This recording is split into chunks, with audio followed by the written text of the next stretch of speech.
This is the story of a man named Stanley. Stanley worked for a company in a big building where he was employee number 427. Employee number 427's job was simple. He sat at his desk in room 427 and he pushed buttons on a keyboard. Orders came to him through a monitor on his desk, telling him what buttons to push, how long to push them, and in what order. This is what employee 427 did every day of every month of every year. And although others might have considered it soul-rending, Stanley relished every moment that the orders came in, as though he had been made exactly for this job. And Stanley was happy. And then one day, something very peculiar happened. Something that would forever change Stanley. Something he would never quite forget. He had been at his desk for nearly an hour when he realized that not one single order had arrived on the monitor for him to follow. No one had showed up to give him instructions, call a meeting, or even say hi. Never in all his years of company had this happened. This complete isolation. Something was very clearly wrong. Shocked, frozen solid, Stanley found himself unable to move for the longest time. But as he came to his wits and regained his senses, he got up from his desk and stepped out of his office.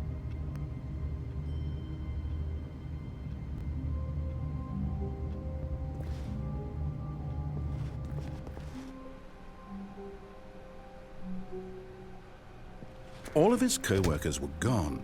What could it mean? Stanley decided to go to the meeting room. Perhaps he had simply missed a memo. No matter how hard Stanley looked, he couldn't find a trace of his co-workers.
When Stanley came to a set of 2 open doors, he entered the door on his left.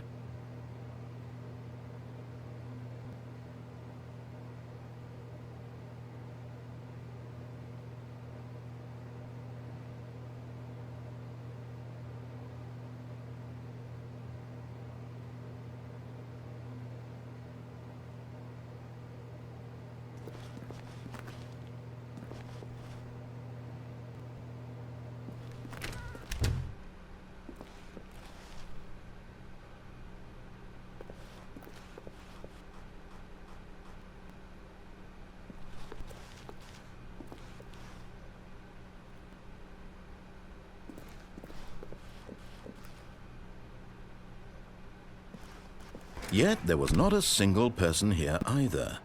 Feeling a wave of disbelief, Stanley decided to go up to his boss's office, hoping he might find an answer there.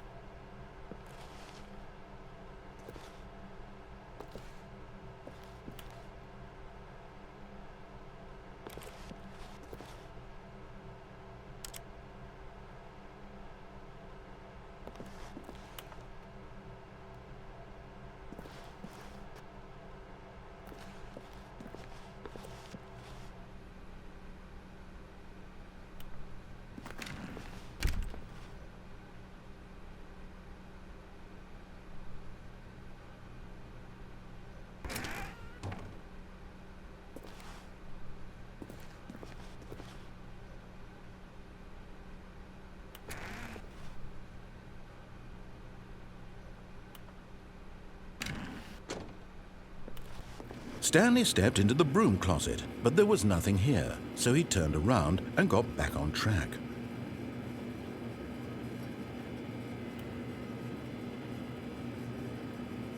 There was nothing here, no choice to make, no path to follow, just an empty broom closet.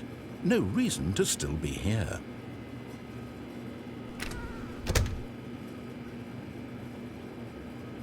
It was baffling that Stanley was still just sitting in the broom closet. He wasn't even doing anything. At least if there was something to interact with, he'd be justified in some way. As it is, he's literally just standing there doing sweet FA.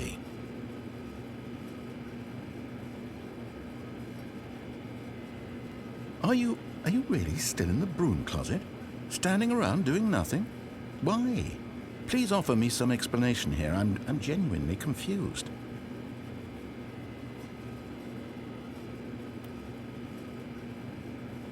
You do realize there's no choice or anything in here, right?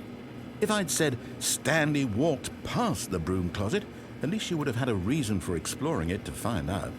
But it didn't even occur to me because literally this closet is of absolutely no significance to the story whatsoever. I never would have thought to mention it.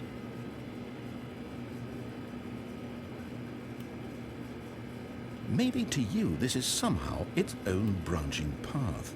Maybe when you go talk about this with your friend, you'll say, "Oh, did you get the broom closet ending? The broom closet ending was my favorite." I hope your friends find this concerning.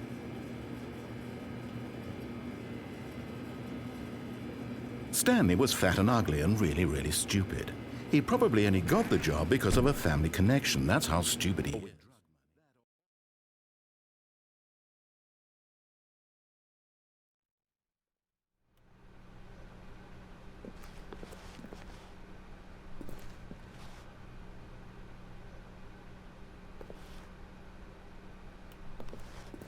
Coming to a staircase, Stanley walked upstairs to his boss's office.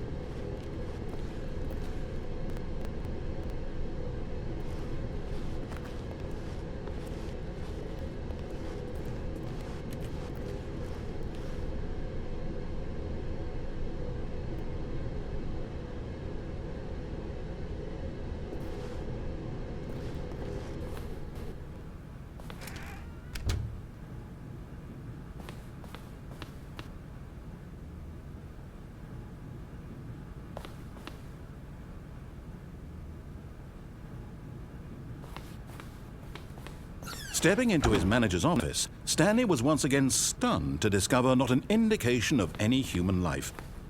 Shocked, unraveled, Stanley wondered in disbelief who orchestrated this. What dark secret was being held from him? What he could not have known was that the keypad behind the boss's desk guarded the terrible truth that his boss had been keeping from him. And so the boss had assigned it an extra secret PIN number, 2845. But of course, Stanley couldn't possibly have known this.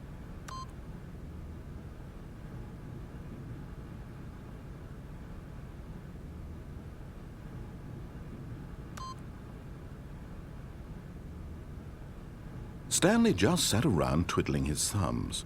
Trying to input anything on the device was useless, since he could never possibly know that the Yet incredibly, by simply pushing random buttons on the keypad, Stanley happened to input the correct code by sheer luck. Amazing. He stepped into the newly opened passageway.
Descending deeper into the building, Stanley realized he felt a bit peculiar. It was a stirring of emotion in his chest, as though he felt more free to think for himself, to question the nature of his job. Why did he feel this now, when for years it had never occurred to him? This question would not go unanswered for long.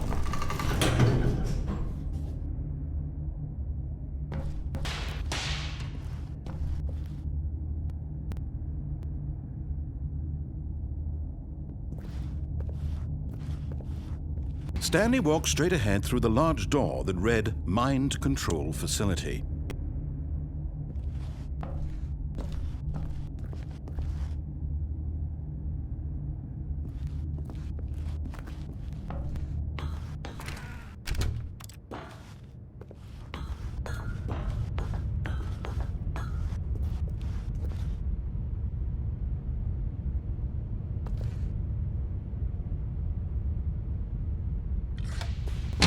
The lights rose on an enormous room packed with television screens. What horrible secret did this place hold? Stanley thought to himself. Did Andy have the strength to find out?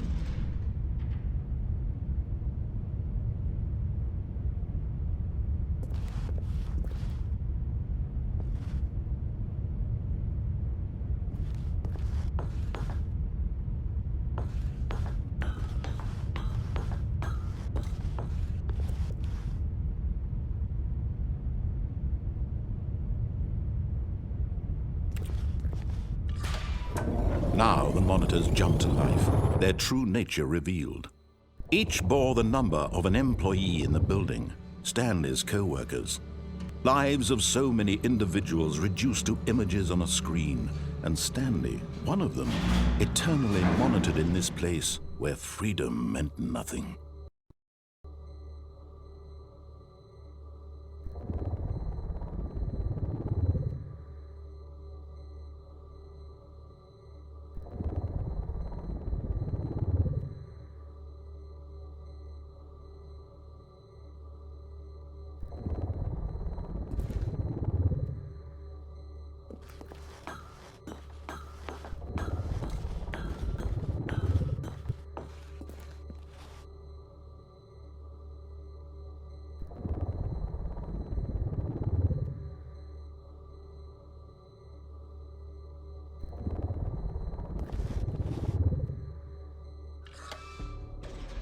This mind control facility, it was too horrible to believe. It couldn't be true. Had Stanley really been under someone's control all this time? Was this the only reason he was happy with his boring job? That his emotions had been manipulated to accept it blindly?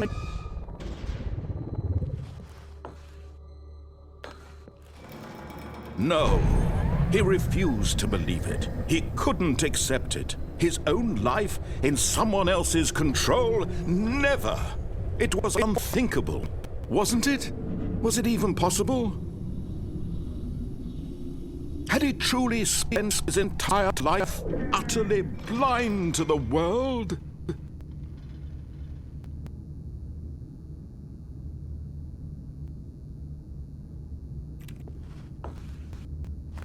But here was the proof. The heart of the operation. Controls labeled with emotions. Happy, or sad, or content. Walking, eating, working, all of it monitored and commanded from this very place. And as the cold reality of his past began to sink in, Stanley decided that this machinery would never again exert its terrible power over another human life. For he would dismantle the controls once and for all.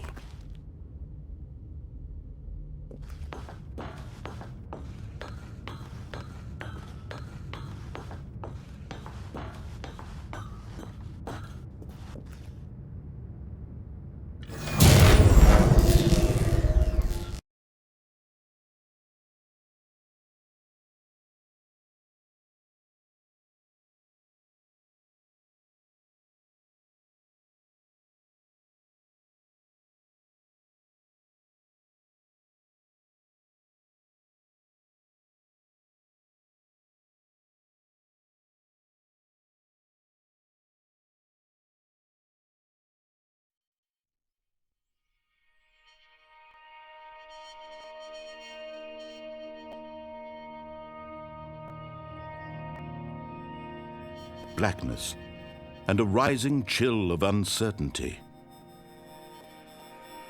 Was it over?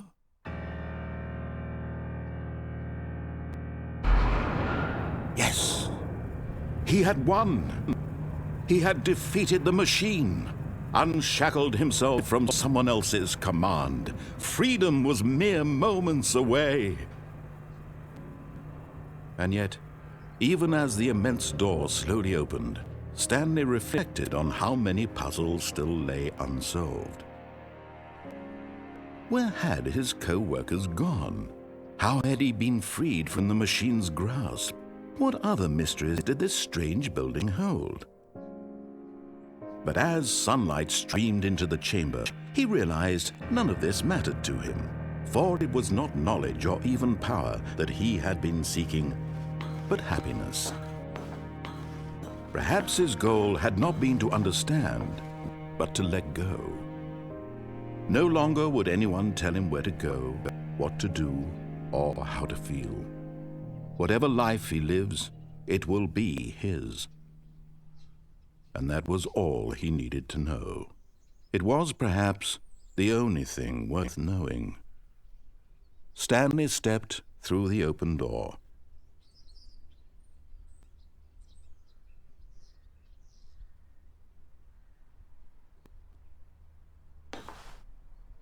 Stanley felt the cool breeze upon his skin, the feeling of liberation, the immense possibility of the new path before him.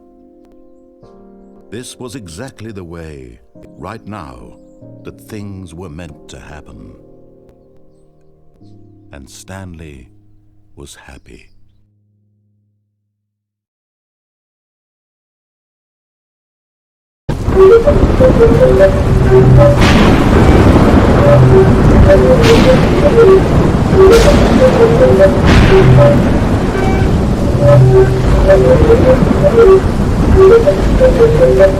Thank you.